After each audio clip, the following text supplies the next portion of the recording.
ایک گاؤں میں ساس اور بہو کا ایک خوبصورت گھرانہ تھا۔ ساس بہت سخت مزاج کی تھی اور ہمیشہ بہو سے کام کاج کی توقع رکھتی تھی۔ بہو بہت محنتی اور فرمانبردار تھی، لیکن وہ ہمیشہ اپنی ساس کی نظروں میں کمتر رہتی تھی۔ ایک دن گاؤں میں قحط پڑ گیا اور خوراک کی شدید کمی ہو گئی۔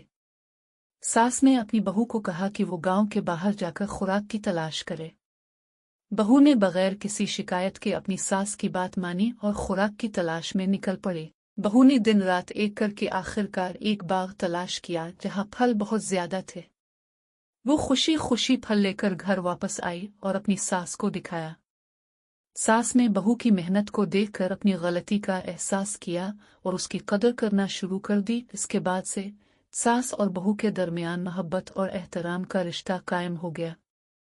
وہ دونوں مل کر گھر کے کام کاج کرتی اور ایک دوسرے کی مدد کرتی۔ یہ کہانی ہمیں یہ سبق دیتی ہے کہ محبت اور احترام کے ذریعے ہم کسی بھی رشتے کو مضبوط اور خوبصورت بنا سکتے ہیں۔